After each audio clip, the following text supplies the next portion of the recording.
access some boring subjects. Understand the risk to our country. Freedom brings people together. You're listening to the We Are Libertarians Network. Learn more at wearelibertarians.com. Welcome to We Are Libertarians. Well, it's going to be 2028 before I stop doing that. Welcome to the Chris Spangle Show. I have no idea where my co-hosts are, but I assume they'll be along, especially now that they've gotten the notification that we've gone live, but they're late. 17 minutes late. Can't wait around anymore, Harry. Rhinehold, where you at? Somebody tag them. Make sure that they're okay. Everybody go on their social media, go on their Facebook, go in the Discord, and just ask, hey, where are you? Okay, well, Robert, bye. Warning. This show is for adults by semi-adults, so the language is sometimes strong and offensive. I don't know what I said.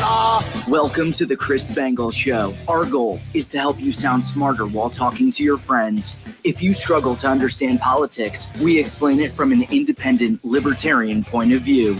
With all of the irreverence it deserves, we toss out the screaming heads, put people before political parties, and give context to the news to make you think. Now, here's our host, Chris Spangle, a 15-year veteran of politics and media.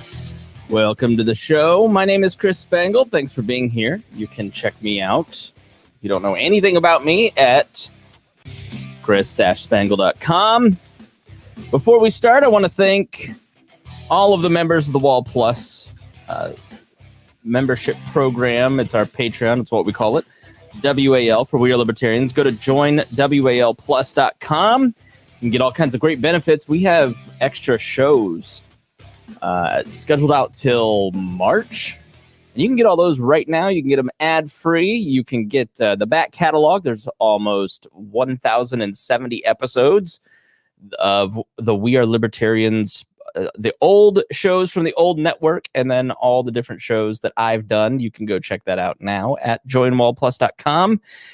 And I want to thank our $100 a month members, John Pusilo, Casey Feldposh, Lars Nordskog, Jake Edel, Matthew Durbin, Rhinehold, Christy Avery, and Jason Doolittle.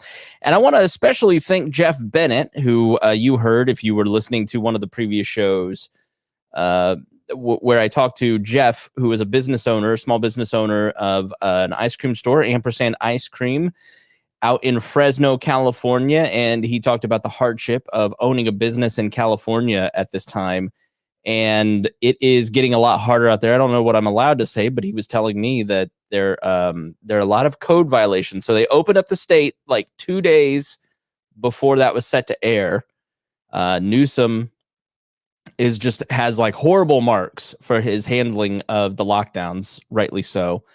And he said in Fresno, there are recall Newsom yard signs everywhere in Fresno, but they waited until about a week after they opened up and they started going around to all the different businesses and giving them code violations, revoking business licenses permanently. It never ceases to amaze how poorly California treats its businesses and drives jobs other places. So, but Jeff was so nice to send me some Ampersand ice cream. I sampled all the flavors last night, and it was really, really good. So if you're in the California area, you're near Fresno, make sure you go check out Ampersand ice cream. Today I'm going to talk about minimum wage, but first I want to read a letter from one of our patrons, and they write, "Thank you so much for everything you do. I just found the site and I love it. I consider myself a libertarian and I have for about 3 years now. I'm also a devout Orthodox Lutheran.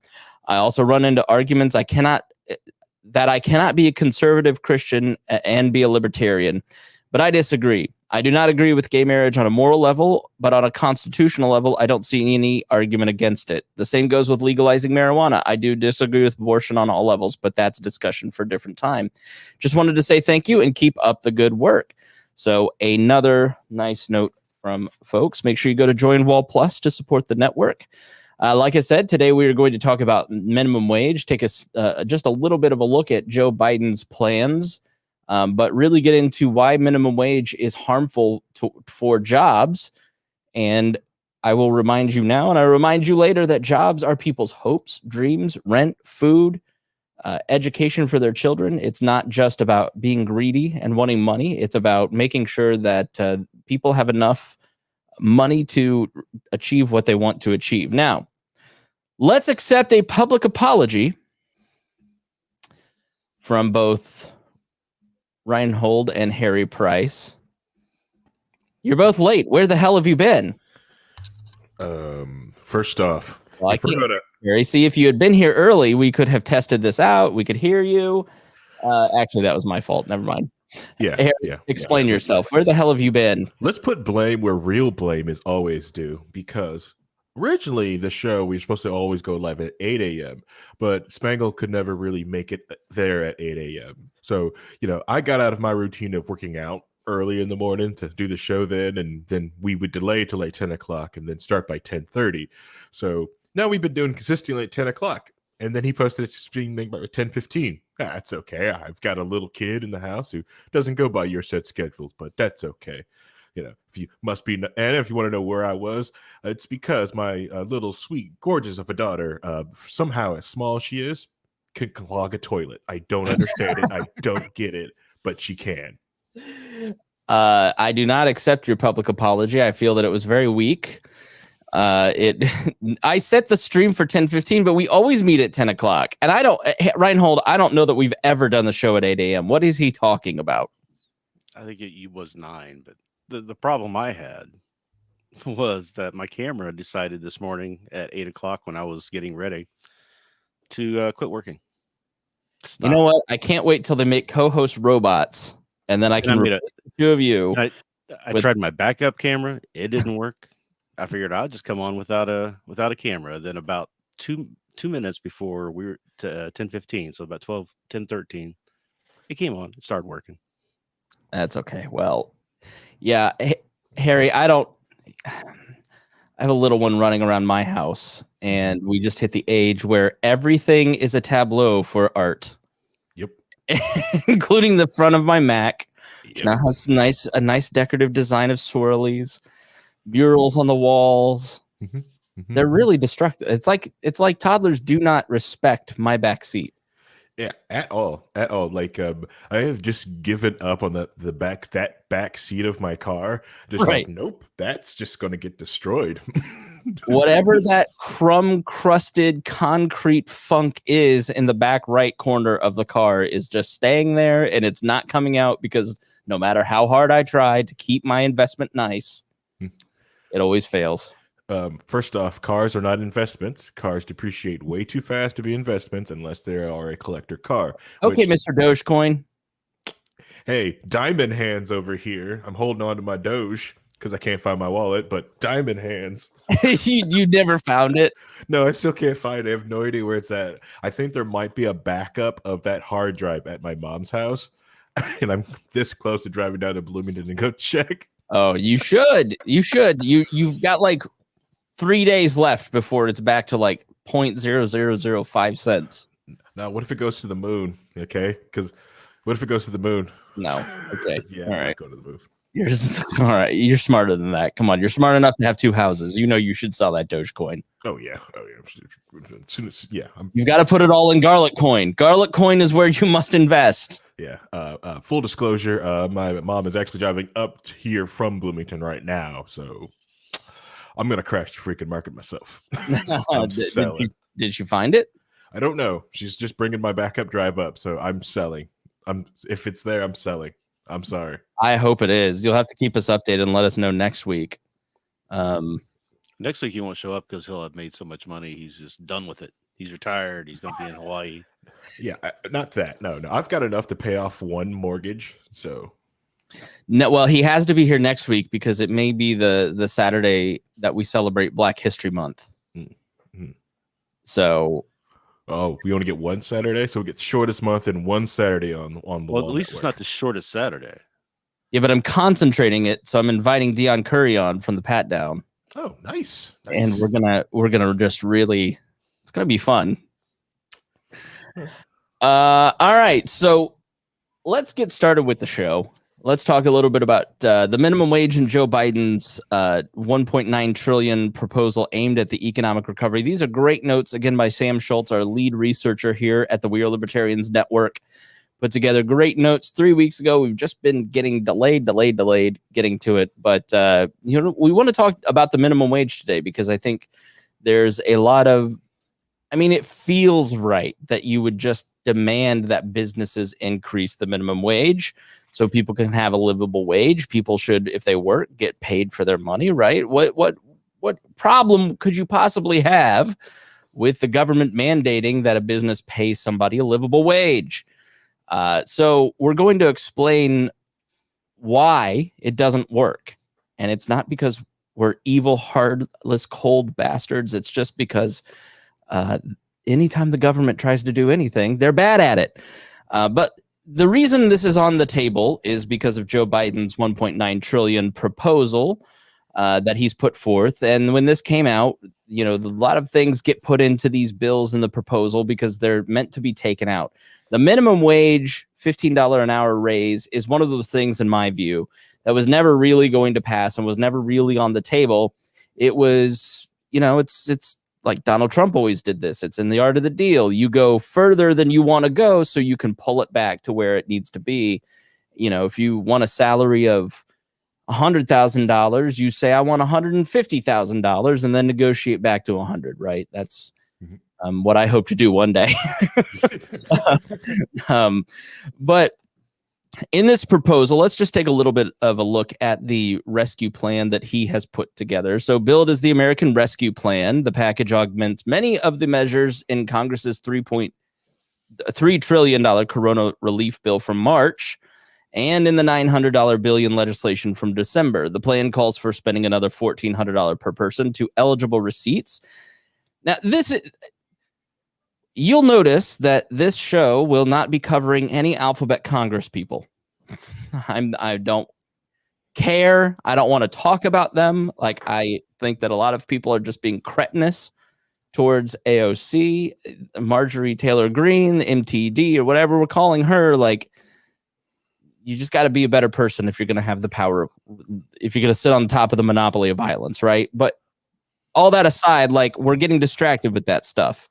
One of those distractions is whether or not Joe Biden is fulfilling his promise of $2,000. So December you get $600, and then he's proposing $1,400 per person, and they're putting out graphics saying, "See, we fulfilled that promise," because that's what all the executive orders are about. He's just trying to look like he's fulfilling promise after promise, so he can what every president does. Oh, in my first 100 days, I was just like FDR and was a fundamental transformer. Even though, as you heard last week, most of these executive orders don't do anything. And so the Republicans and the Democrats are arguing over and it's not even really the Republicans. It's really far left versus left. No, we want $2,000. Well, no, you can have $1,400. Well, that's not fulfilling your campaign promise. I want $2,000. No, it's $2,000 because 1,400 plus 6. It's the craziest Twitter argument that doesn't matter to people, but it's the whole journalist infrastructure just gets sucked into this debate of whether or not it's 1,400 or 2,000 or what. It's just every time I turn on, because I've been taking Harry's suggestion a lot, and I've deleted the apps from my phone. I look at Facebook and Twitter maybe a couple times after my work duties are done in the morning. And I just turn it on, Harry, and I'm just this is dumb. Why? Who cares? Shut up. Isn't it great without all the beeps, the boops, the colorful lighting? It's this is just tricking me to come here.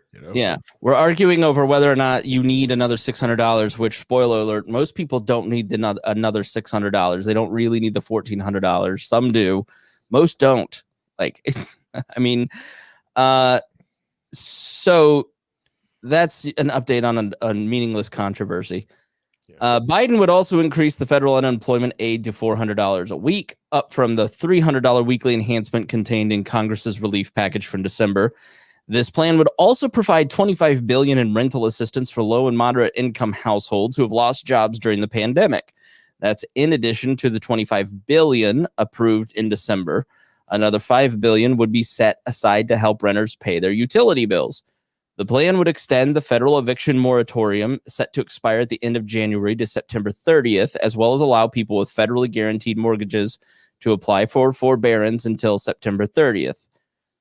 Again, mandating that property owners don't have to collect income on their investment from renters is just kicking the can down the road. You're creating an artificial bubble. You are not helping people. You are going to have a much worse housing crisis than 2008 if we do this for 2 years and you can't evict people because of non-payment for rent. People are going to take advantage of it, and you're going to end up with it's trying to make a fix in this crisis that will create another crisis that will mean another fix for another crisis, and it's a never-ending moral hazard. We'll go ahead, Harry. It's also like driving inventories low on houses. And then because there's people like myself who have houses that are rental properties that want to put things up for rent, but won't, because if I can't evict someone, I'd rather have that house sit there. It's a perfectly good house. Anyone can live in it. I'm not going to charge that much for it. But if I can't evict someone, I'm not letting it. I'd rather it just sit there and just be a storage unit. Right. So housing availability goes down, which means the price goes up because the demand increases, the supply goes down, price goes up. So it's not a fix. Evan says the new announcement is that the $1,400 will start phasing out if you make over $50,000 a year. So the people who are paying the tax aren't going to get the stimulus. So I still have not gotten my stimulus. I apparently am going to get a $600 rebate.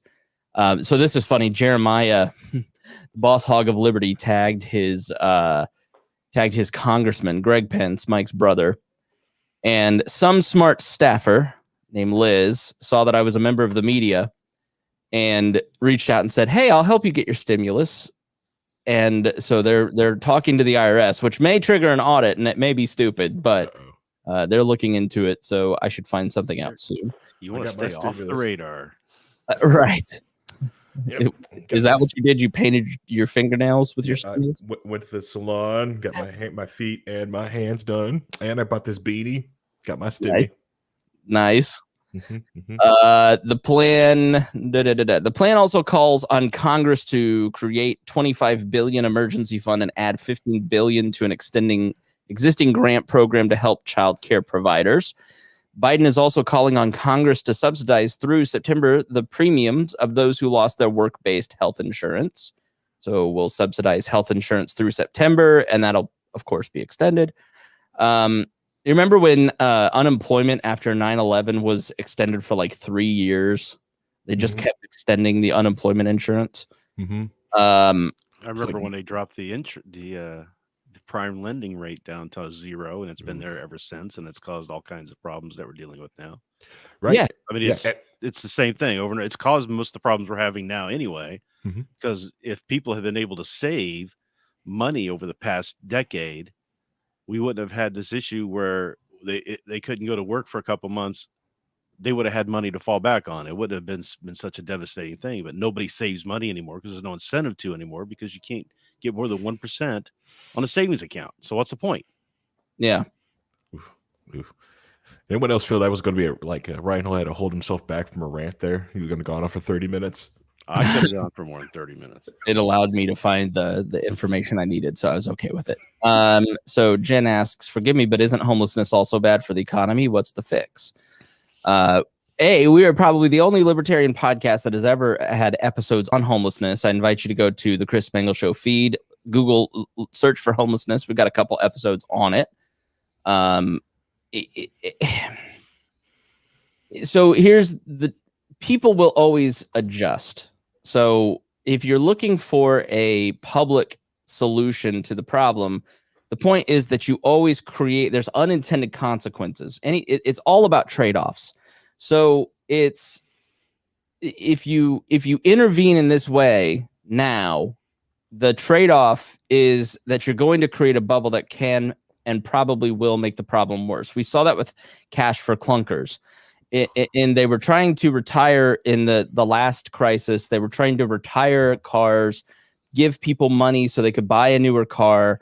And that artificially drove up the price of used cars. and made it unaffordable for people to buy a decent used car, including myself at the time, who was very, very, very poor. And, so I ended up in a loan, which then I still haven't totally paid off that loan because you roll it into another car, right? So you just keep paying, you get into a cycle of debt. So the problem, whereas before cash for clunkers, you could pay cash for a car, you then had to take out a loan to get cash for clunkers. So if someone is, it's not automatic that people will end up homeless. A lot of people will move in with family as they already have. I mean, a lot of people are not participating in just, screw you, landlord, I'm not going to do this. They move in with family. They move out of the place so it doesn't go on the record. But by any estimate, there's about 9 million people affected that are kind of participating in this rollover. Harry, what were you going to say? With the Cash for Clunkers program also drove up the price of fixing used cars because a lot of those parts were also crushed and had to be stripped down to their basic components. So even if you have a used car, they drove the price of fixing those used cars up. It's a reason why, like, I tell people, like, hey, don't buy that car because there's not that many of those, so you're not going to find the parts for it. Yeah. Intervening in the market creates it's like we said, it makes rent more expensive because it lowers the availability of the supply. And the other question too is, we've been trying to fight homelessness as a public issue for how many decades? It's not gotten that much better, has it? I mean, in some ways, the what's going on in the episode that we just posted yesterday, actually, about homelessness. It's a look at how a city of Indianapolis, the 12th largest city with about 2,500 homeless people experiencing homeless at this time in Indianapolis, how the city deals with that in a private way. So the thing about Indianapolis is that they have one public organization, which was the person that I talked to, but they're simply like a clearinghouse of information that coordinates amongst all these different private organizations that care for the homeless population in Indianapolis. And that's how the city deals with it, through private means. And it works fairly effective, but there are still a lot of problems. They just got a grant from HUD that's going to go to many of these private organizations that are going to solve more of the problems that, like, we have one mission that is basically religious based. That's the biggest mission. And so people don't want to go there because they don't want to deal with the religiosity of it. And so there's, people who are funding it's like any other market, right? The private institutions adapt and change and grow and change. So, but search back, we talk a little bit about homelessness, and it's a very complicated problem to solve. Biden's plan calls for providing $15 billion to create a new grant program for small business owners, separate from the existing Paycheck Protection Program. It also proposes a $35 billion investment in some state, local, tribal, and non-profit financing programs that make low-interest loans and provide venture capital to entrepreneurs. Biden wants to send $350 billion to state, local, and territorial governments to keep their frontline workers employed, distribute the vaccine, increase testing, and reopen schools. The plan would provide an additional $170 billion to K-12 schools, colleges, and universities. The plan would give $20 billion to public transit agencies.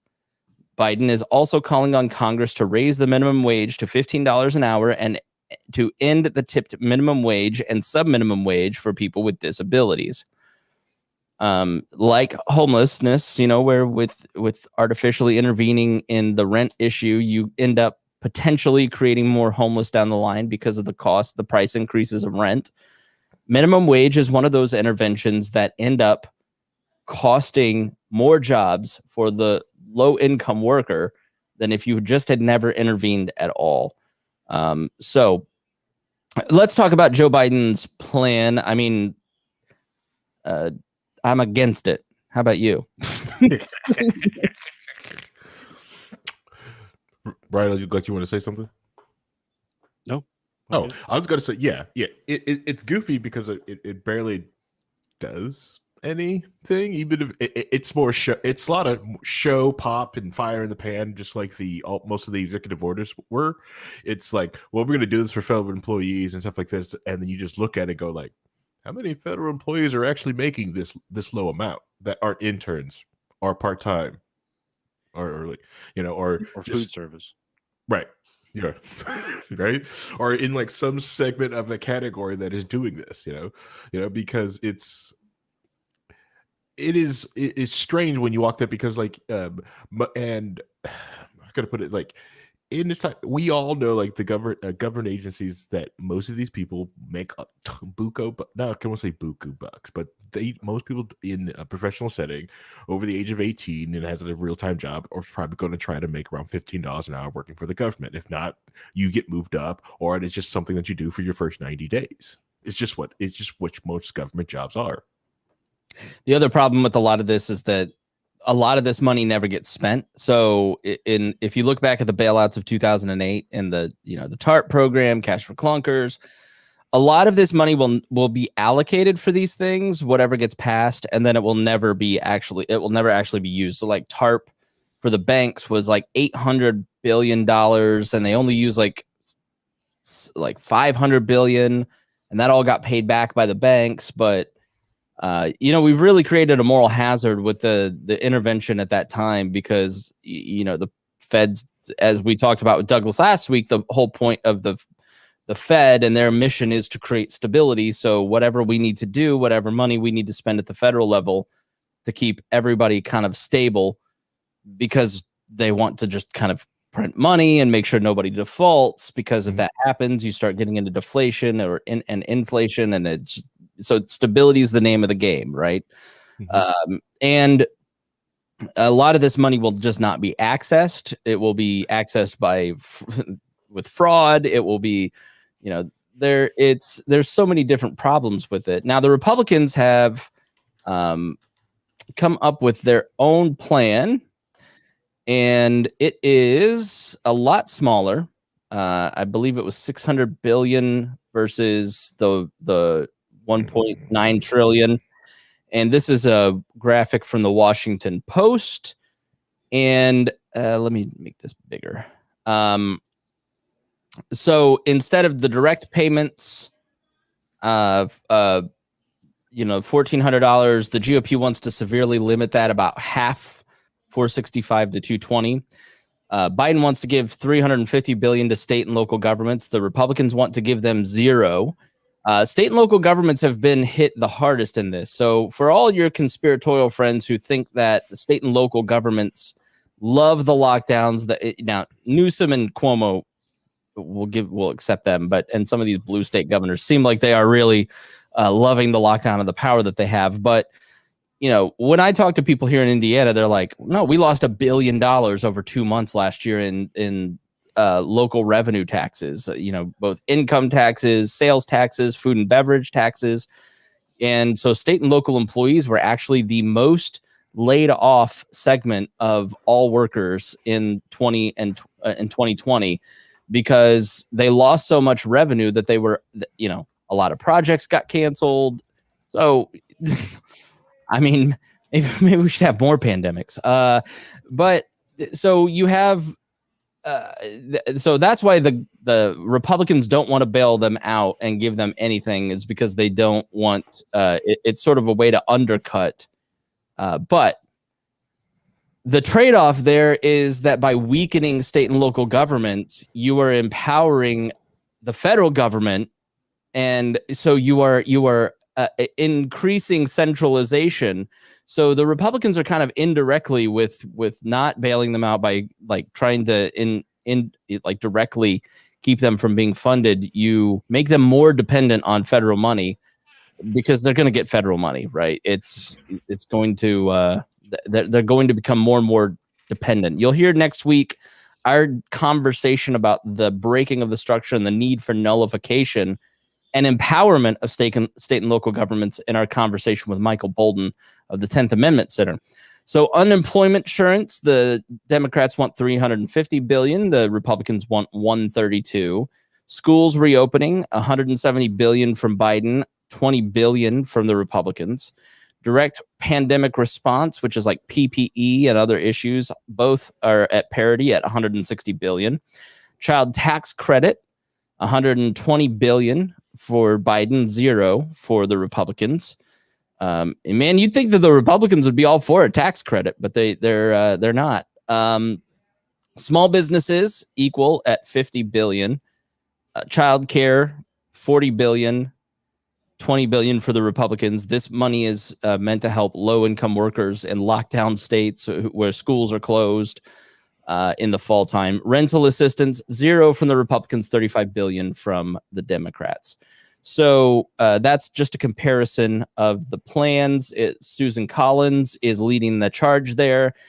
10 Republican senators met with Joe Biden early last week to discuss their changes. Joe Manchin is the deal maker. He is the one that is deciding what is or is not going to be used. Thoughts on any of that, fellas? I am also shocked at the child tax credit one from the Republicans. That's still a shocker. It's like, wow, you guys be up for it, but apparently not.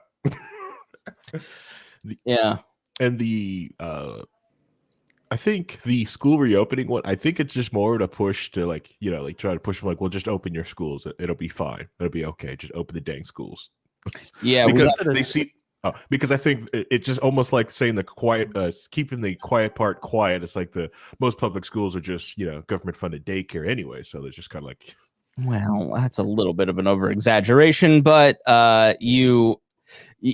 so we have an episode coming out Wednesday, I believe, on why schools should reopen. I was a very sloppy interviewer, but the gist of it is basically that like the spread in schools is very, very, very minimal, especially now with teachers boss hogging their way to the front of the vaccine line. There's the majority of the misery caused by lockdowns and the pandemic is coming from schools being closed. Mm-hmm. Schools have become the welfare distribution center. It's where kids ask for help when they're in abusive situations. Child abuse is skyrocketing, and the only reason we know that is because there are more dead children showing up at the hospital. And those would have been prevented if they had a teacher or a counselor that was keeping a watchful eye on them that could intervene and have conversations with the parents. So, schools being closed is causing, and women are dropping out of the workforce en masse because somebody has to stay home and take care of the kids. It puts extra financial pressure on the families. It makes the need for a $1.9 billion proposal being more readily available. And you weigh all of the societal costs of keeping schools closed compared with the risk of community spread and COVID. And it's a no-brainer for people who are just being honest. Schools need to be reopened. So here's what I find interesting about all that. Aren't the Republicans and the conservatives the ones that have been pushing for homeschooling and stopping the public school system and teaching their kids at home? Yeah, but that's the whole thrust of the episode that I do with Satya Morar is that they're learning pods and homeschooling, and people are looking at this going, they're watching the teaching that the kids are getting. And they're going, all right, let's homeschool. Let's do something different. We're all working online. Let's go work from Hawaii while our kids do school online. Homeschooling and different means of schooling and school choice are being expanded because of all of this. And I've said on this program for years, Rhinehold, Harry's probably heard me say it. The internet has broken apart everything except education and government. And the pandemic is breaking apart education and government and is starting to work towards decentralizing that. So if people are realizing that they can do it on their own, they don't need the state to do it for them. Then why are they so intense on getting the schools back open again? Why are the Republicans and the conservatives so because people are dying. I mean, you're making kind of the collapsitarian argument. I'm all for school choice. No, I'm not saying it's good or bad. I'm just saying I don't understand why the Republicans aren't for this. Why they're so intent on getting the schools open again when they're the ones who keep saying that they should be closed and people should be homeschooling. Right, because people are suffering and you have to have a transitionary period. Like this is one of the you have to have a period of time where you transition from government schools to full school choice, no state schools whatsoever. Because if you just cut it off and go fend for yourself, everybody, like you have mass societal chaos like we've had in a lot of low income homes across the country. Correct. Yeah, showing the idea of like, when I'm in office, I'm going to destroy I'm going to close all public schools. This is kind of what happens. You just can't do it. You need to phase it out. But I guess what I'm trying to say is that if that's the case, then why aren't they pushing for that? Why are they, since the whole thing started in May or whatever, they were like, we have to keep the schools open. We have to get schools back open. We have to get them open now. We have to get them open. And it's been like a big focus for Trump and the Republicans all of last year. Well, part of it seems, for Trump's part of it was he felt that it would look good to his base. I mean, but some of our more conservative leaning friends here, John weighs in saying, I think they're wanting them back because the kids need social activity. The isolation and staring at screens has been a problem. I've seen that in my own family with school age kids. It's very difficult. There's also a problem with having kids learning social interactions with other kids instead of around adults. Right. That's always been my problem with schools, is that you throw these kids together and they're trying to figure out how to interact with each other socially. Whereas a homeschooling type of situation, you could still have the kids interacting with other people, but you have them interacting more with adults than they do with kids. They learn adult ways of dealing with issues and how people interact instead of kids trying to figure it out on a playground. No, I think, and you're making the argument for homeschooling in general, and I totally agree with you. I'm on board with you 100%. I just look at this and I go, you cannot completely radically change the way that things are done and not have serious consequences, because as Darla says, not everyone can do homeschooling. And so that's why educational savings accounts are being, Georgia and Florida just started them. Indiana has a version of it. And so the money follows the student. You've heard that a lot, right? So your tax dollars follow the student so they can choose how and where to go to school, as opposed to, you just paying taxes on a school plus for private schooling or homeschooling. Correct. Yeah. I think that's another thing that's also showing like the fissure of the system is that kids learn differently. You have to allow them to get moved around. I think a lot of parents, especially of young boys, are noticing that they can't just sit there and learn for like 8 hours a day sitting in their chair. If you let that kid get up, run in your backyard, come back in, he'll sit there and study for like a couple of minutes for an hour, then let him run back outside, play, like do a sport, come back in and study all day and be a blast. And they're wondering like, oh, that's why this one kid can't, do good at school, because they can't be active. And that's the other thing too, is that kids really have different ways of learning. And I keep hearing stories from people saying kids need to be in a school because of blah, blah, blah, blah. I would have done much better, not only in school, but in life, if I had not had to go to a school, if I had learned everything online. I think that way. That's the way my brain works. That's what stimulates me. I would have gone a lot farther, and I can prove that through other training that I did after school and working with computers and everything. Right. So there are kids like that don't interact well with other kids at school. There's bullies, there's all kinds of issues in a school environment. So some kids do fine. Some kids need it. Some kids would be better off if they were doing home learning. I think what we come out of this with are more options. Yeah. Where they can still do remote learning for kids who want to do that or do better doing that. And the kids who want to be in the school can go and do the school too. But give the option for both. Don't make it a one size fit all cookie cutter, because that doesn't work. Yeah. Right? Just like everything that we're talking about, when you do a cookie cutter approach to individualized problems, you never get good results other than the median, if you're lucky. And that's what government tries to do all the time. Kathleen says the way we approach special education is the way we should approach all education, individually student-centered. Ron says some kids only get one good meal a day at school. And Ron's right. And I totally, we're not having an argument because we're all in agreement, I think. The reality is that you spent 100 years building this system and making people dependent on a system.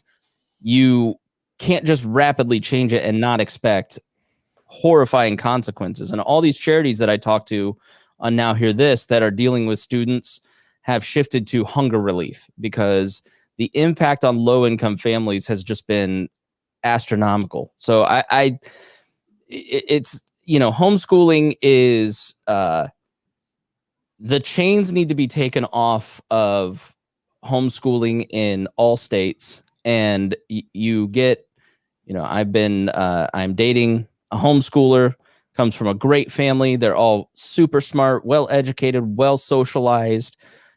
Only Jeremiah, the boss hog of Liberty, has some issues. He was homeschooled. So, we don't want him to be your example of what happens to a kid when they're homeschooled.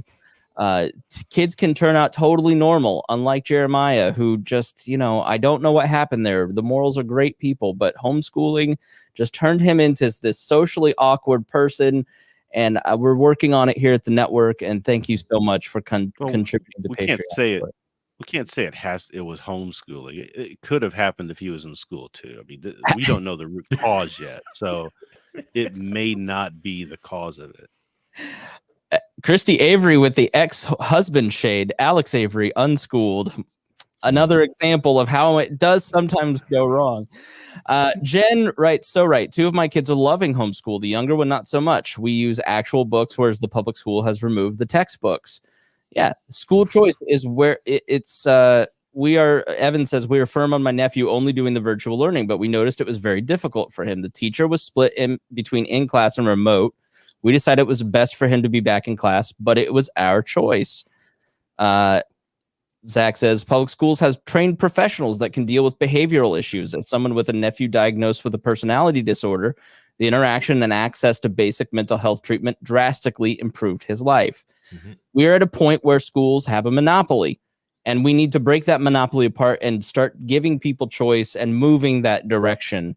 But we're giving one option right now, and it's virtual learning, and it's killing people. It is literally, people are dying because they're stuck at home. Their kids are stuck at home, and they're not getting access to the things that they were dependent on. So, but you balance that too with how many kids are dying because of bullying now. No, Rhinehold, they're not being bullied. Talking about bullying. Whoa. Kids still cyberbully, okay? And they're still going to cyberbully. They're going to find each other in Discord channel, and they're going to cyberbully. Escala Ja is, massive bully sometimes. Right. James Neese. Mm-hmm. It's like, I get what you're saying, Rhinehold, but like... And Rhinehold's a bully, too. Domestic... I don't know what it was like 100%. When you grew up. Like, it was different when I was growing up. I know. I was bullied, too. I mean, I'm still cyberbullied. Look at the Apple reviews. But the reality is that, like, kids get bullied in homeschool too. All right, we gotta move on. We gotta take a quick break. Thank you so much for listening to the Chris Spangle Show here on the We Are Libertarians Podcast Network. And tune back in. We'll continue talking about minimum wage right after this.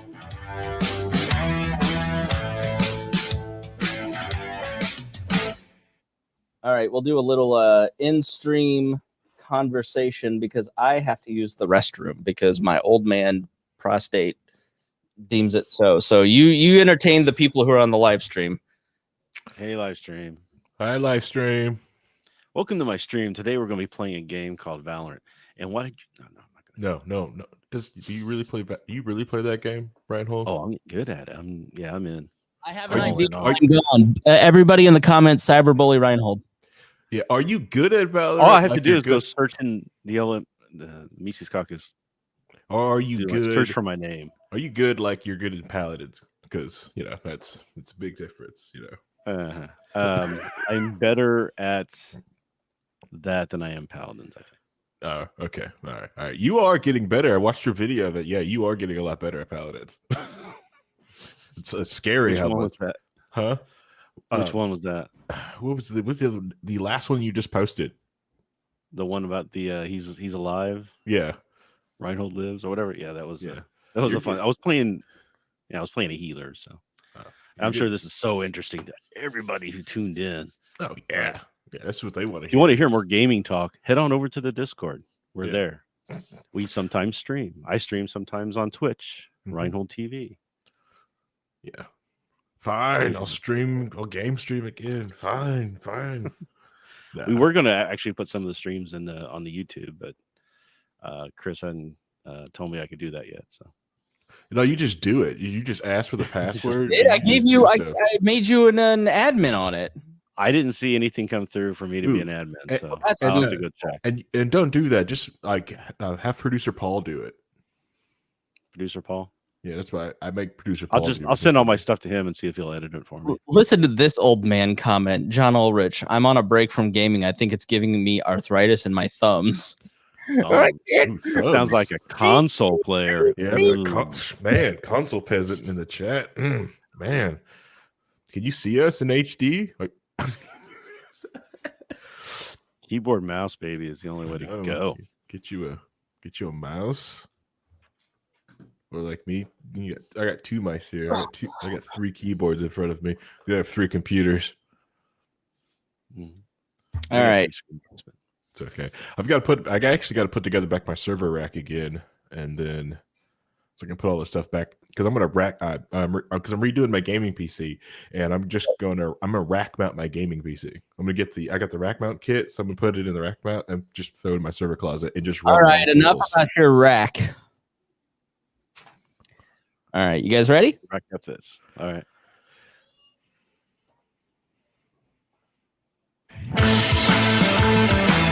Welcome back to the Chris Spangle Show. Hey, if you hate those ads and you don't want to hear advertising anymore, then please join Wall Plus. www.joinwallplus.com. That's WAL, like we are libertarians.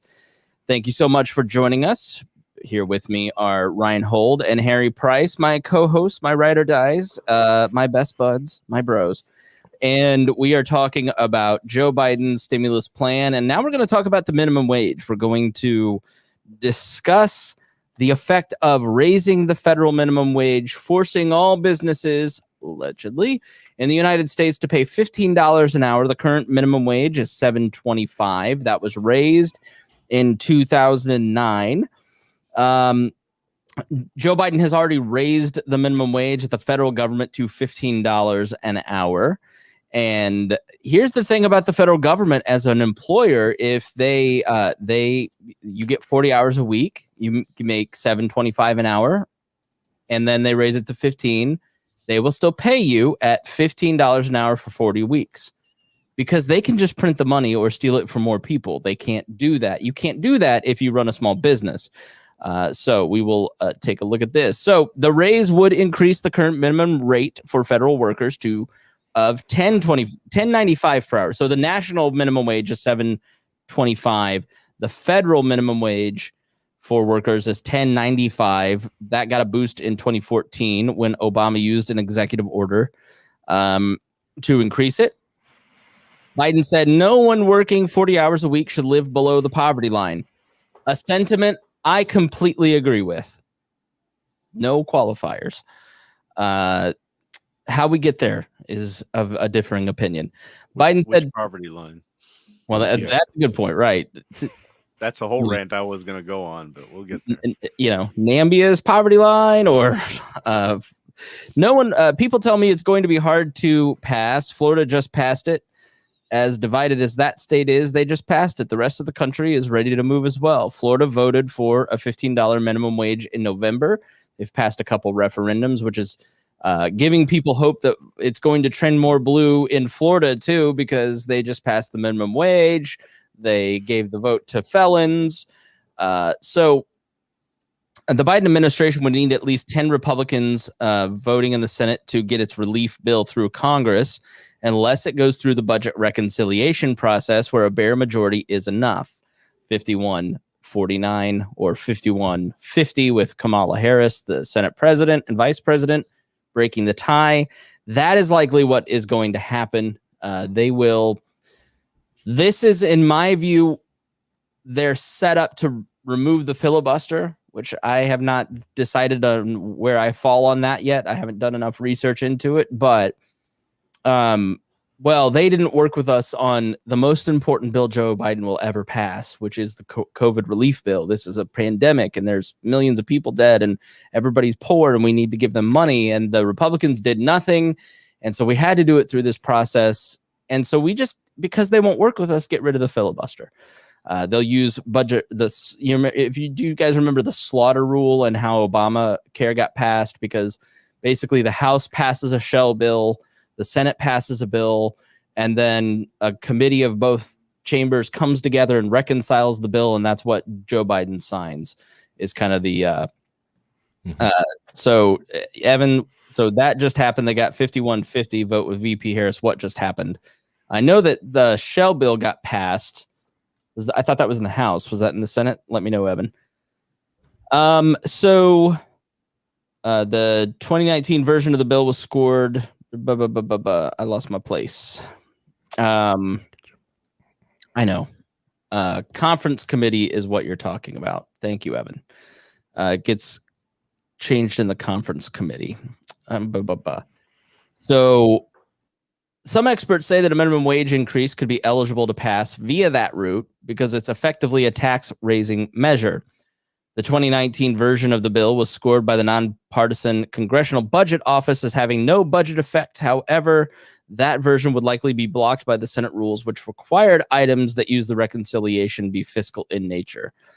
Higher minimum wage has long been a debate amongst economists. Does it help or does it hurt? And it usually falls along your partisan lines. If you're in the Milton Friedman camp, you're anti-minimum wage. If you're in the Keynes camp, John Maynard Keynes, then you're in the Senate passed the 1.9 trillion COVID relief. Thank you, Evan. So wait, they passed the actual whole bill? Did the House pass the bill too? So I thought that they were still working out the details with Joe Manchin. What are you talking about? So Mitch McConnell blocked a minimum wage increase that passed in the House in 2019 when the economy was doing well. Republicans say raising labor costs would hurt small companies already struggling with the pandemic. Virginia has delayed an increase scheduled this year on similar grounds. Every increase in the minimum. So here's where we start to get into numbers. And before we do that, let's go to Evan McMahon, who's in the comments giving us some details. The Senate passed a budget resolution very early Friday morning, a key step for the Democratic-controlled Congress to pass Biden's relief proposal without votes. The 51-50 vote with Harris breaking the tie came after an all-night marathon vote-a-rama. So they have passed their first budget resolution. At 5:23 a.m. Nice. Okay.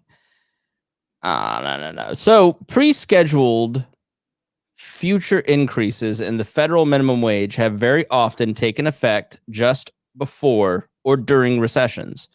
So some have been passed in 69-70, 74-75, 80-81, 90-91, 2007, 2008. Every time there's a recession, this comes up. We need to get people more money. Let's figure this out. And 1 million more sub-minimum workers in 1991 and 1.3 million more in 1996, 97, 2007, and 09 lost their jobs. So every increase in the federal minimum wage in the past 40 years resulted in an average of 1 million more people being pushed into jobs paying below the federal minimum wage. Millions of tiny businesses are inescapably exempt from the law, as are many low-wage occupations. So in 91, 97, and 2007 to 9, more than 1 million people were pushed into lower paying jobs than they had before because of the minimum wage increase. The federal minimum wage was increased by 26.9% in 91, and the number who was president in 1990, 91? Rhinehold, who was that? That was George Herbert Walker Bush. Weird. He So famously said no new taxes, right. if I remember right. The And the number of workers employed below that minimum wage, below that minimum, increased by 73%. It was increased by 21% in 97, and the number working below the minimum increased 76%. When it was raised by 27% in 2007, below that minimum, the employment in below minimum wage jobs increased 102%. Okay, so every time you pass a minimum wage increase, you get people getting paid less. So economists have debated whether or not a higher minimum wage increases the number who are unemployed. So oftentimes you'll hear people say it just costs people jobs, right? If you pass the minimum wage, then people lose work. They go on unemployment. McDonald's can't hire people. They can't pay people. But that really asks the wrong question. And a lot of this comes from the Cato Institute. You can find all of our show notes outlined at wearelibertarians.com in the show notes of this episode on your podcast app as well. If 1 million people are compelled to switch from a relatively solid job with a large national corporation to a precarious job with a tiny local company, or switch to delivering newspapers, mowing lawns, or cleaning houses for a living, they're not unemployed. They're underemployed. They are just reemployed at jobs that commonly have less security, no health care or retirement benefits, and no opportunities for advancement. Raising the federal minimum never causes other wages to rise in sync, as proponents allege. In fact, the trend to year-to-year increases in average wage growth slowed for at least a year every time the federal minimum wage was increased. So, again, with the Cato Institute, many more American workers earn a wage below the federal minimum than the number earning that minimum, even though the latter gets all the political attention. There were nearly 3 times as many people earning below minimum wage in 2009 as the number being paid that wage. So there's millions and millions and millions of more people working jobs that will never see the benefit realized from the federal minimum wage increase. Now, why is that? Employers subject to the Fair Labor Standards Act must pay the federal minimum wage, but that law specifically excluded a variety of specific occupations from the minimum wage, such as newspaper delivery workers, seasonal farm workers, workers in commercial fisheries and canneries, private investigators, and telephone switchboard operators, as the Economic Policy Institute says. Millions of small businesses with annual revenue below $500,000, or is that 5 million? It's 5 million, are exempt from federal minimum wage unless they engage in interstate commerce.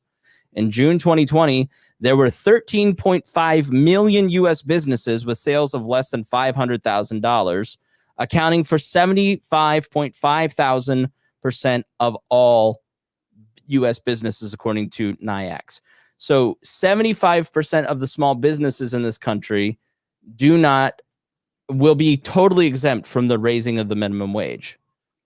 Around 70 to 75% of people are employed by small businesses, not large corporations, especially people who are going to be affected by this particular increase. And 75% of of that is not going to be affected by the federal minimum wage hike. The federal minimum wage may also be avoided by paying cash in the informal gig economy, or by subcontracting unskilled tasks such as janitorial services to exempt micro-business contractors. Millions of tiny businesses and contractors are far too numerous and unprofitable to be tracked and policed by federal agents, partly because they rarely file complaints against voluntary agreements between consenting adults. So, Harry, both of you, we've talked a lot about the gig economy. I have several income streams. This is considered part of my gigs. It's all 1099. I have to pay the taxes, myself. I don't get benefits. If I lose my full-time job, I don't have health insurance with We Are Libertarians, or Patreon, where the majority of that money comes.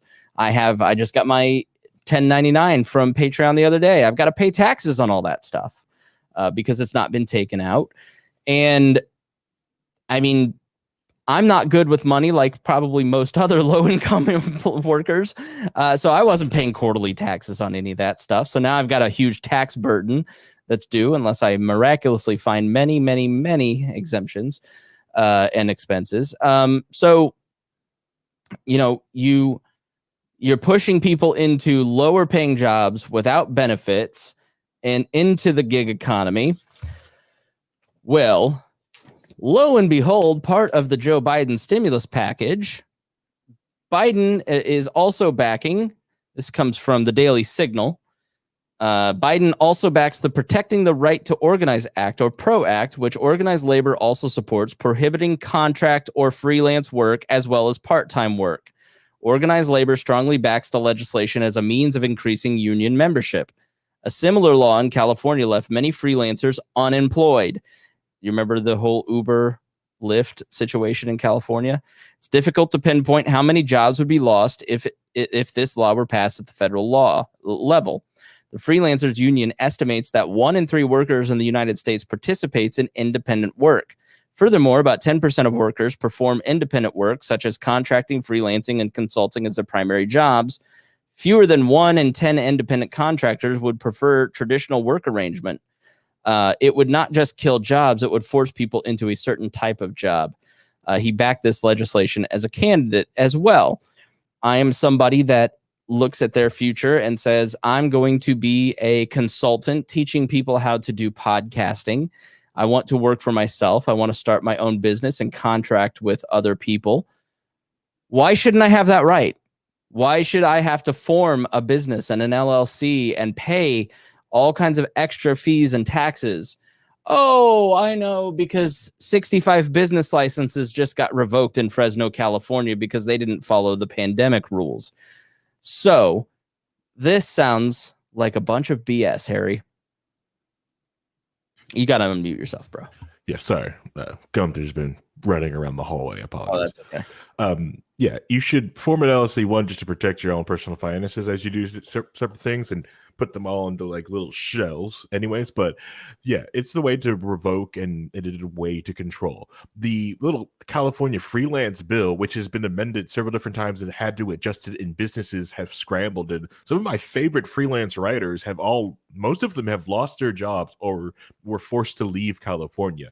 Even some of the streamers that I like to watch, like Hulu or sex workers, they had to get different agreements with the places they stream with, and then they had to go ahead and change all that to even just continue their craft. It destroyed but also like helped out other people who were around but didn't actually live in the state of California, and it will do the exact same thing to the gig economy, especially when dealing with the way everything works on a global stage.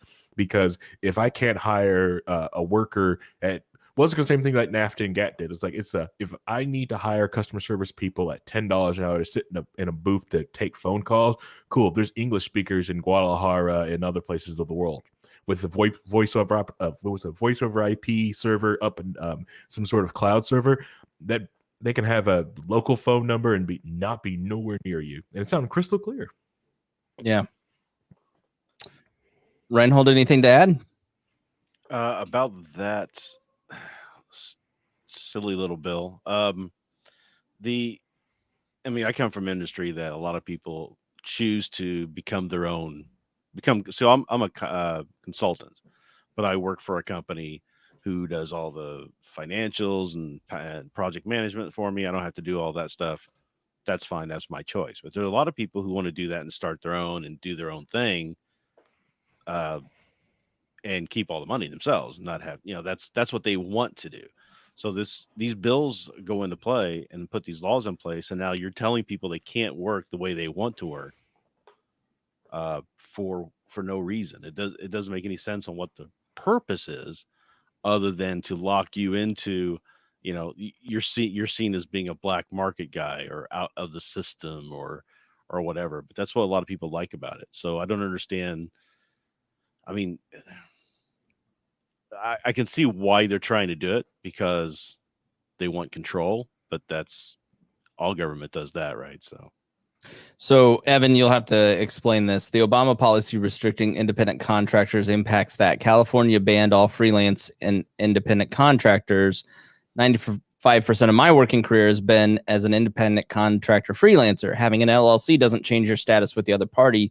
You could still be considered an independent contractor. So at what point am I a business versus or a corporation versus an independent contractor or freelancer? Or are you saying that it is really like, it's like this book, 3 Felonies a Day, that our friend Hody Johns turned us on to, where you commit 3 felonies a day living in this country, whether you know it or not, because there's so many laws and you can be charged with anything. And if somebody wants to find a reason to tell you that you're an independent contractor and you can no longer do that job, they'll do it. Love some clarification on that, Evan.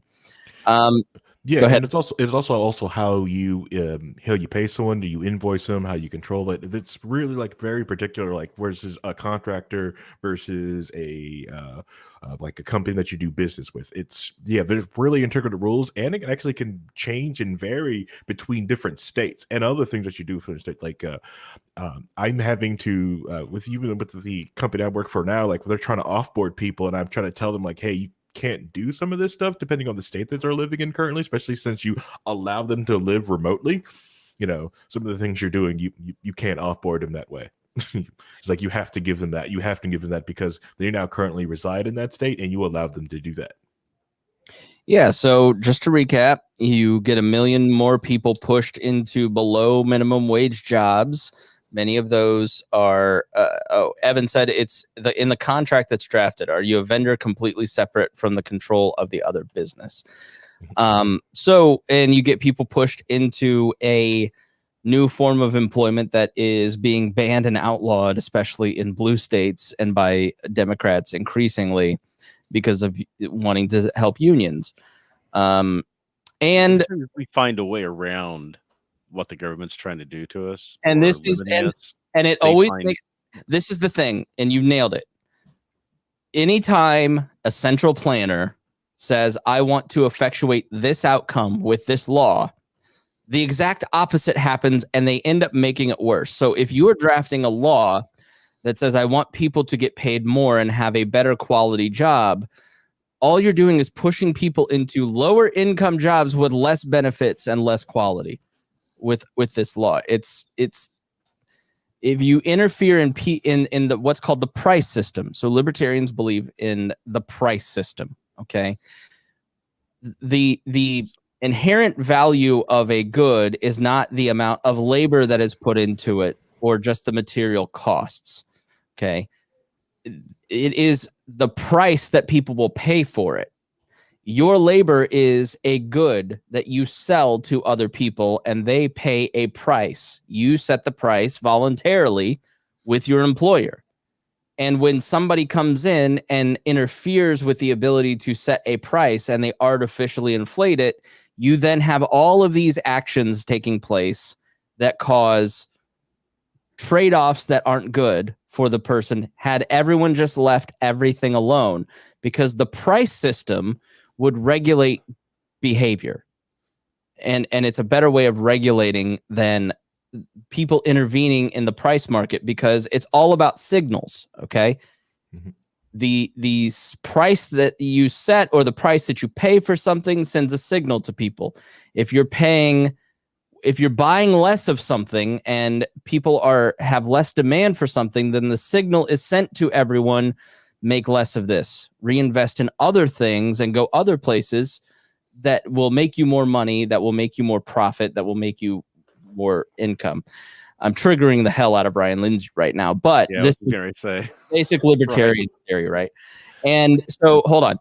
And so the price theory basically says it's creative destruction, right? So sometimes, like everybody used to use a pencil.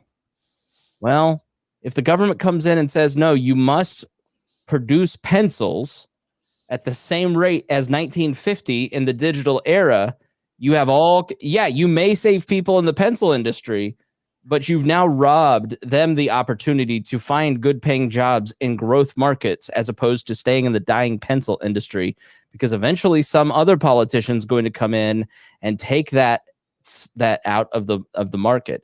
And so people shift to other jobs. And so you're interfering with a basic price signal. And a lot of these low-paying jobs are low-paying because it incentivizes people to find better-paying jobs and raise their standard of living, because the foundation of economics is scarcity. People are afraid that they won't have enough, so they will always do things to try and have more. And so they will always seek out a better way to feed their family, to find their path to liberty. And when other people get in the way, like code violations, and we're going to increase the amount you have to pay your workers, so therefore you have less investment, less growth, less workers, you lay people off, you're interfering with all of that, and you're making the problem worse at the end of the day. Harry?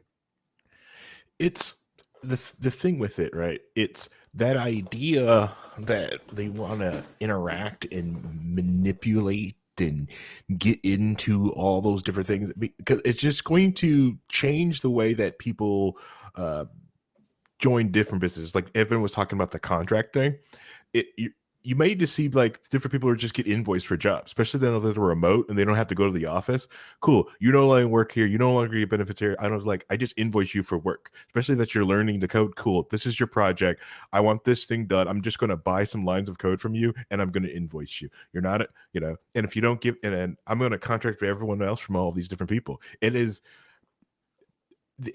going, the unintended consequences of that type of law going to different fields it's going to be drastic, and it scares the bejesus out of someone like me in my industry, because technically, like, someone could invoice me for like, hey, set up these switches and I'll just invoice you instead of getting paid or getting any type of benefits. Yeah, because you work in an industry that is an online business dealing in physical products, making it easier for those physical products to be bought and sold by people who are really just individuals looking to start, looking to start their own business on the back of a company like yours that allows them greater access to physical products because of digital technology. Correct. And the way that we do, the way our company is set up, it's like, well, are they considered employees? We don't technically pay them. They give us things and we print out stuff, or we do things for them. Like, are they considered employees at that point? Yeah. That's also the scary simple fact, like that. Right.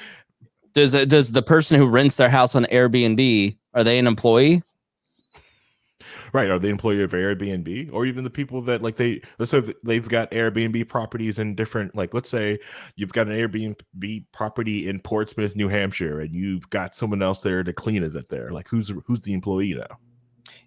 A company like yours gives somebody all the jobs that I have, from my day job to my side gigs, didn't exist 20 years ago, barely 15 years ago.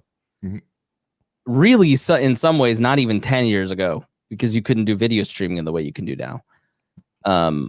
It has afforded me a job and a good amount of money to spend most of that money and create economic growth in my community. Your company allows me to create a new business, to create new opportunity, and I'm going to be at the point in the next year or two where I can start hiring people. Because I'm reaching my bandwidth, so now I'm looking for an independent contractor at some point in the next few months, because now our Patreon allows me and affords me the opportunity to pay somebody to do some of the editing, or some of the social media posts, or the copy editing, or the posting, helping deal with the many shows on the network, right? And so a company like yours allows me the income to do that. And all of the stuff that we've talked about today in Joe Biden's plan and some of these rules means I'm not going to be able to do my business. So what are you doing? Just get out of the way. Just get out of the way. Yeah. Let the free market rule. And that's the one thing we kept talking about, like the thing that's going to really wreck the economy was the aspect of, like, they're just going to get in the way to allow people to get back on their feet and do what they want to do and get things done. Most people are really fucking indignant when they're treated poorly too. This isn't Upton Sinclair in 1902. Most people in the internet age, because of the end of scarcity, can see what everybody else has and how other people are treated, unlike 150 years ago. And they go, I'm not going to stand for this.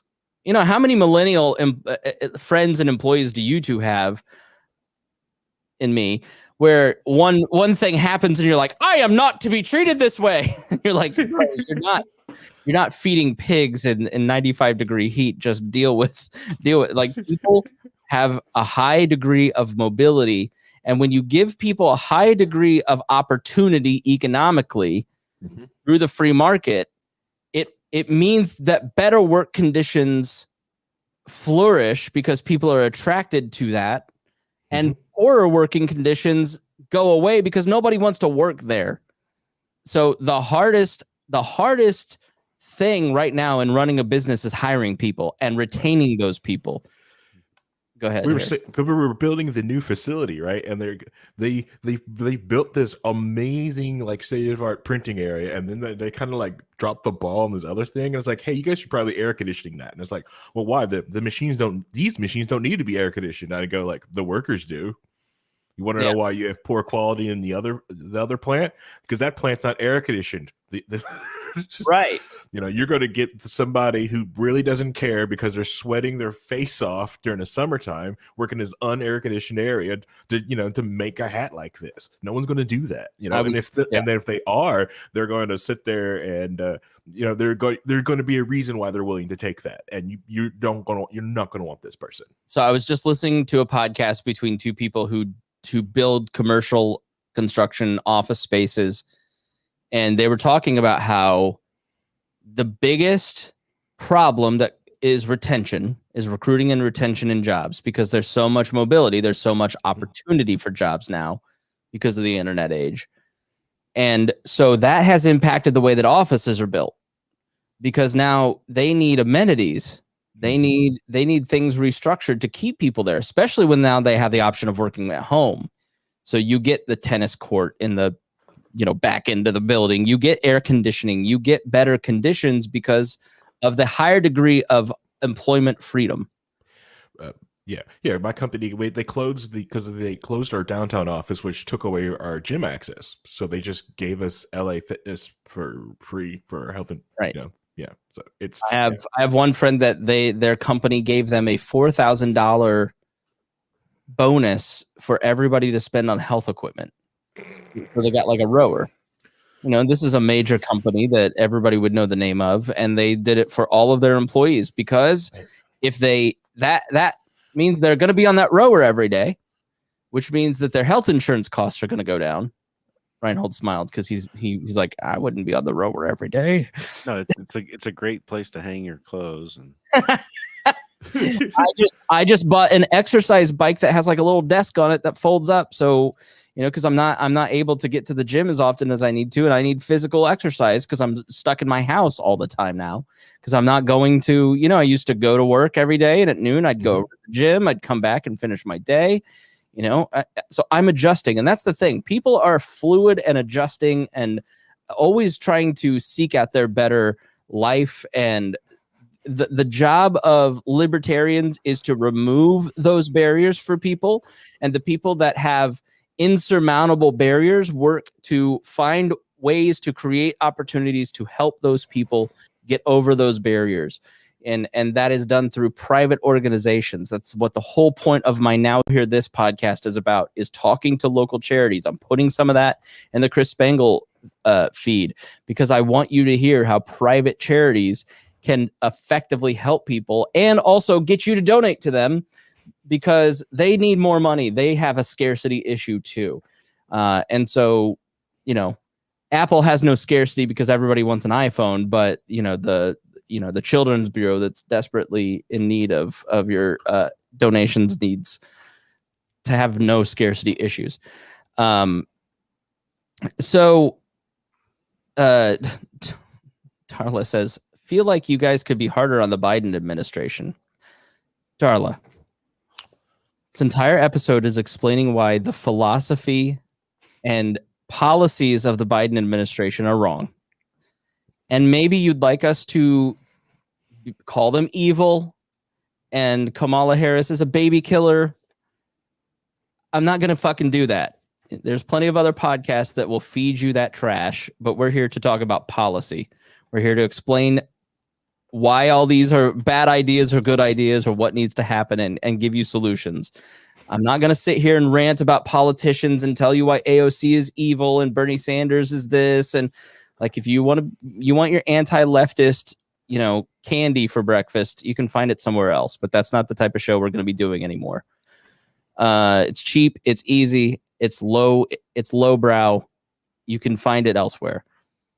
And speaking of policy, yeah, I do kind of want to go off a bit more on a rant on some of the negative effects of the unemployment rate, because a lot of people don't think about these things. Like they look at the person who's like at $12 an hour is now getting $15 an hour, and there's $3 difference there, but then the business has to kind of find where to get that $3 from, so they might raise the price of their product or service to compensate for it, and now that costs a little bit more, so people come out in a negative end or even maybe break even.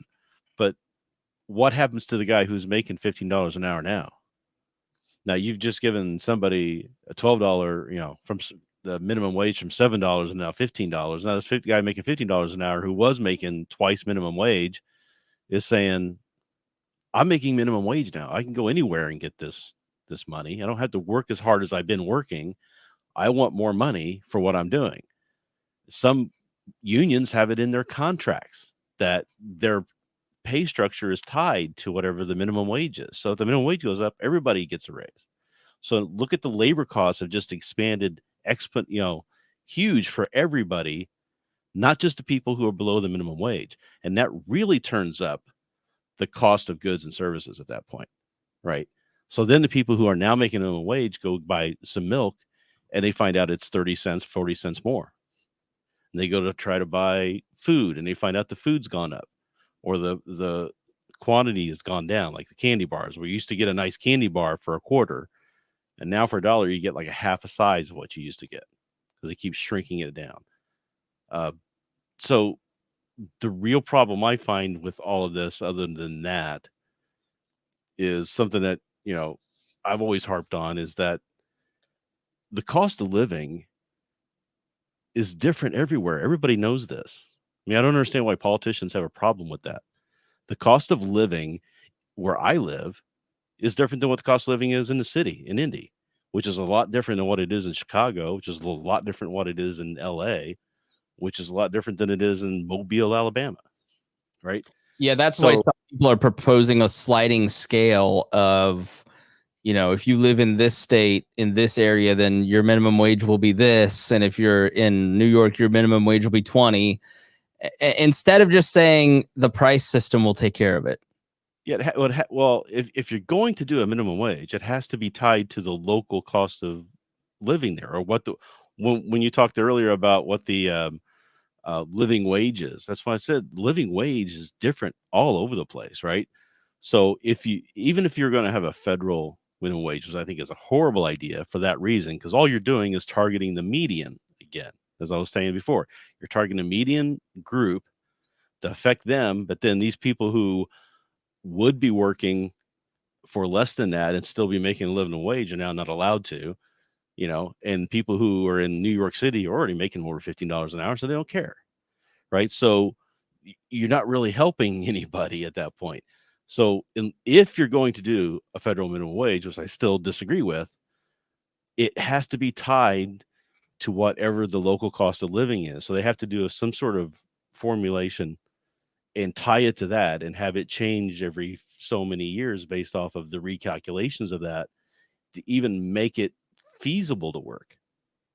Yeah, Evan says the states already have that authority. The federal minimum wage is just the floor, and there are some states that already have the $15 minimum wage. For instance, it's just even the state is wrong, right? Because, like I was saying, the cost of living here is much different than it is in Indy or Carmel. I think the cost of living in Carmel is a little bit different than out here in the boonies. So. Mm-hmm. Okay, so let's continue on with these great notes. Job losses happen because higher labor costs gradually force more and more marginally unprofitable branches or businesses to close that would have otherwise been open had they not had this artificial insertion into the labor force. And higher labor costs encourage investment in labor-saving machinery such as self-checkout. So when increased federal minimum wage shrinks job offers among such large interstate companies, that does not leave the resulting displaced workers no choice.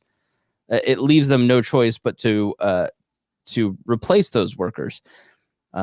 They can queue up a large number of other unskilled people. Excuse me. All right, I'm reading this wrong. Sorry. Large interstate companies, that does not leave the resulting displaced workers no choice but to remain jobless. They can instead queue up with the large number of other unskilled people who always compete for the many below the minimum wage jobs that are either legally exempt from the federal minimum wage or effectively off the books. So it pushes people into black market employment. The trouble is, such increased competition for exempt jobs after the minimum wage goes up drives wages down for those who are already working below the previous lower minimum wage. It makes the poorest poorer because they have the least skills. And so the people who have the least value in terms of their labor exchange then get unemployed, which increases the amount of dependency on unemployment and federal welfare programs. Federal law does not exempt low-wage workers in big multi-state chains like Hilton or McDonald's. Their workers could not possibly have kept working at a wage below the increased minimum wage. And the evidence of rising below minimum wage jobs shows that many did not keep their previous FLSA-covered jobs.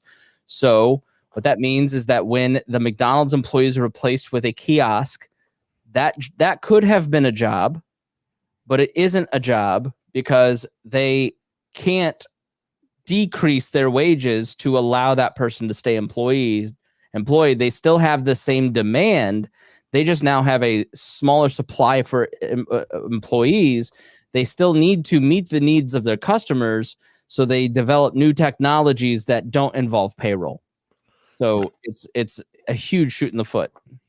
Yeah, and if someone was going to say like, well, the technology is coming anyways. Yes, it is coming. The automatic kiosk is coming, but if the wages didn't go up and the kiosk came anyways, then someone just reallocate that position. Yes, cool. The kiosk is there. That person will go out and make sure the tables stay cleaner, or they will go out and greet a table, or they can make food faster. The position just gets moved. But with the wages moved up, the position just gets eliminated. So every time the federal minimum wage is increased, jobs that is covered by the increase lose employees. And then there are greater job losses in those areas. And then places where it's not covered see greater demand for competition for employment. And the result is just less people working. So no two economies are identical or immediately comparable. Regional, state, and municipal economies vary in ways that lead to different outcomes when wage floors change. In all reality, the result of any given minimum wage hike likely lies somewhere in a mushy middle. Some workers see a bump in pay. Some workers see no change in income because they're making at or just above the new minimum wage. Some workers are let go, and some workers are never hired. And so that means that in different areas, it could be any number of percentages for those variables. So you will often see private companies say, we're going to voluntarily raise that wage. Sometimes this is a shell game for good PR. Target promised to voluntarily bump the pay nationwide for their employees in 2017, except for many of the intended beneficiaries, the results weren't positive. An employee said, I got that dollar raise, but I'm getting $200 less in my paycheck. Heather said, whose hours have been cut from 40 to 20, explained CNN. 22 other Target employees were interviewed by the network of CNN, and they all of whom seen their hours reduced even as their hourly rate increased. Minimum wage increases don't have to lead to layoffs to hurt people who are supposed to realize the benefit. Companies can reduce hours to keep take-home pay roughly the same or slash hours even further. 2019 report from the CBO says that the new federal minimum wage would cost 1.3 million jobs, and it would boost paychecks for 17 million workers who would otherwise earn less than 15 per hour. About 10 million workers So here's the trade-off, right? You can look at it as good or bad, make a moral judgment, or we can look at this as trade-offs. You can increase the federal minimum wage, and you'll see 17 million workers make $15 an hour, but you're going to have 1.3 million jobs lost, and you're going to see hours cut, and you'll see a lot of people out of work. So if Congress hyped the minimum wage to 12 by 2025, about 5 million workers would benefit from bigger paychecks and 300,000 jobs would be lost. So when everybody goes, well, why not just $100 an hour for the living wage? There's real math involved here. So you go $12 an hour, you lose 300,000 jobs. You go $15 an hour, you lose 1.3 million. That's a big jump. Roughly a million, if I'm doing my math right here. An increase in $10 an hour would benefit only about 1.5 million workers and would have almost no effect on employment levels. Someone who has a hard time finding a job that pays $8 an hour will be completely out of luck if employers are required to hire only workers who are worth $15 an hour. So, I'm going to. So yeah, go ahead, weigh in, Harry. I heard you. I was going to say because that is going to affect things, especially in this COVID world. Some businesses probably have learned, like, you know what, this drive-through only thing is working for us. This not allowing people into the store with their dirty hands and their dirty kids. No, keep them outside. Drive-through only. No, thank you. Take your crap and go home. Yeah. What? You have to hire? Yeah. Now the cleaning crew is the people who make the food. You just got to clean the kitchen. Hey, we can go for a smaller footprint.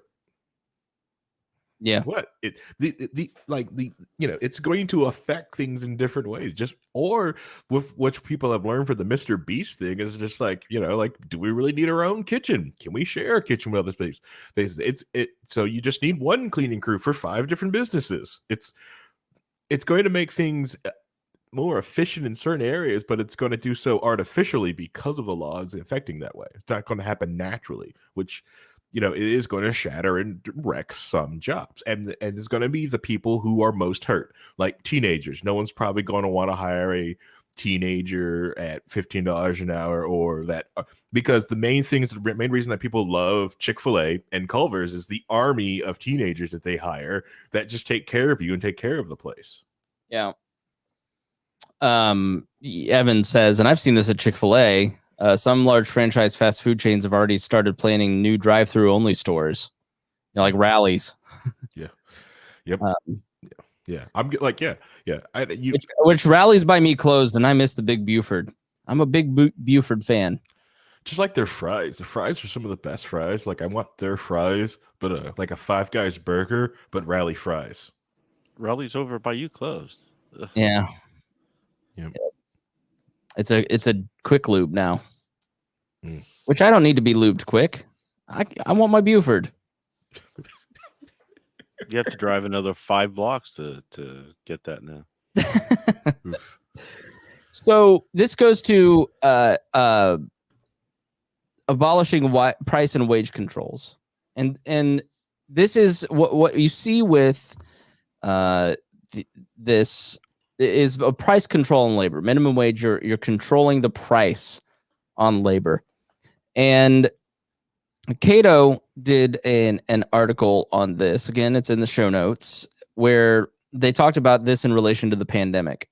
So abolish price and wage controls. Economists tend to oppose price controls at the best of times, but there has been a new willingness during the pandemic to set some of these.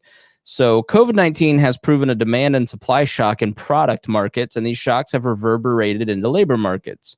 Social distancing changed consumer taste, worker behavior, and workers being more reluctant to do certain jobs have altered the supply and demand for workers across localized markets. I've seen that to be true, but I also feel like a year on, everybody's sort of ready to go back to normal. Like, April, grocery workers were like, all right, I feel unsafe. February 2021, grocery store workers were like, I need my money. I'll deal with the plexiglass. It's fine. Let me get back to work. We might therefore expect wages to also adjust to these new conditions, as we have seen in certain sectors. Amazon introduced hazard pay. The free market will adjust. So Amazon introduced hazard pay temporarily for its frontline workers to compensate for their greater infection risks, and retailers saw surging demand, increased wages to attract more workers. Elsewhere, the big decline in economic activity from lockdowns and ongoing social distancing actually led to nominal wages for at least 4 million private sector workers in the early months of the pandemic, and many employers canceled planned wage increases as well. So, as policymakers prevent price adjusting upward through anti-price gouging legislation, they also prevented some workers' wages adjusting downward through minimum wage laws. 29 states have higher minimums than $7.25. Some jurisdictions affected by COVID-19 have very high local wage floors, like New York City with $15 an hour. Half of the states raised their rates in the past 3 years, while a number of local governments with their own higher wage minimums jumped from 5 to 52 today. In normal times, one would expect minimum wages, if set above market levels, to reduce the demand for lower productivity employees, eliminating employment opportunities. Some studies have found the aggregate impact on employee levels of modestly set minimum wages can be small and consigned to particular demographic groups. So there are good reasons to think that a lot of these past increases in minimum wage levels might result in more damaging impacts on job prospects for low-paid workers during the pandemic. A Bureau of Labor Statistics analysis at the time of the lockdowns last year found that occupations with lower wages are more common in the shutdown sectors than anywhere else in the economy, which we all knew. Lots of businesses and industries hit especially hard by depressed demand and social distancing practices after the lockdowns are those with large number of minimum wage workers. Industries with high concentrations of lower wage jobs include restaurants and bars, 12.3 million workers, other retail, 6.5 million, travel and transportation, 3.5 million, entertainment, 2.6 million, and personal services, 2.1 million. The pandemic is likely to have reduced underlying market wages in many sectors with high number of minimum wage workers, meaning minimum wage laws are likely to have more damaging effects in creating unemployment in the sectors the most hardest hit by the lockdowns. The pandemic itself is likely to have exacerbated what economists have dubbed the more dynamic impacts on employment. During expansions, the focus for lots of businesses is on meeting the rising demand rather than cost cutting through laying off workers. That means older, low-skilled workers, labor-intensive businesses enjoy a better general environment for their survival despite the pressures of recent large minimum wage increases. But you combine that with the large shock of the COVID-19 pandemic, and it's going to generate an unusually pronounced cycle of business ruin and creation. Many firms with old production technologies will likely disappear and be replaced by new technology-intensive firms employing fewer low-skilled workers. That will make the impact of the past minimum wage hikes, which increase the cost of employing low-skilled labor, more pronounced. Empirical evidence shows that minimum wage rises can be particularly harmful to the job prospects during downturns. In 2009, after Congress raised the federal minimum wage, economists Jeffrey Clemens and Michael Wither estimated that states experiencing the largest rise in the wage floor of the result of the federal policy change lost several 100,000 more low-wage jobs than they otherwise would have. In New York State alone, about 1 million people worked in retail fast food as cashiers, waitstaff, cooks, and bartenders. Many employers will no longer be able to afford the state's $11.80 minimum wage or New York City's $15 minimum for people working in restaurants. People who work in restaurants cannot make $15 an hour because businesses cannot survive. The reason that you have tips is that the reality of a restaurant is that because it is so low margin, they have to reduce the amount of fixed cost inside of a restaurant. You'll hear this in a conversation with a guy who manages restaurants. he talks about how you have to live off of tips, because if the restaurant all of a sudden has to pay all these massive payroll costs, not only will the people making tips make less because they're typically making $22 an hour, then the restaurants can't survive because they can no longer pay for food costs. They cannot pay for health insurance. They cannot pay for all of the things that the politicians who want to force them to pay could possibly afford. So if you pass a $15 minimum wage, especially in the middle of the pandemic, you are going to see more. When the Congressional Budget Office says 1.3 million jobs will be lost, you always triple to quintuple the amount of cost or loss that you will see from the Congressional Budget Office. It's just a ironclad rule of politics that they underestimate things by a massive amount. Okay, and it's also going to affect, like, through all this because of the COVID.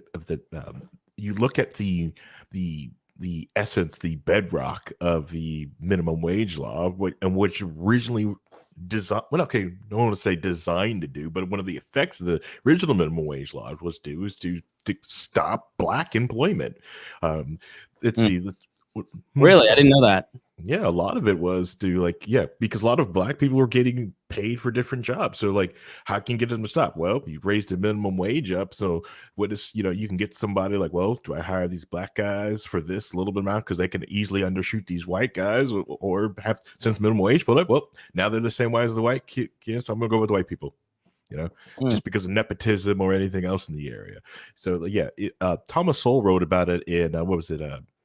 Oh crap, he writes such long titles for books. I think it was in Black Rednecks and White Liberals. They were talking about that, on how that minimum wage laws would just completely just reap through and just destroy black unemployment.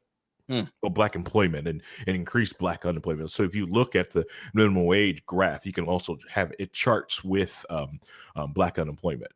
Every time it raises up, black unemployment goes up. Rhinehold, anything to add before we end? No, I think I got it out of my system there earlier. So okay. All right, everybody. Thank you so much for listening. We appreciate you listening to the Chris Spangle Show. Make sure you go support us at Join Ball Plus. If you found this interesting, if you learned something, please share it with a friend and say, hey, they're spitting fire here. All right. Thank you so much for listening, and we will see you again next week.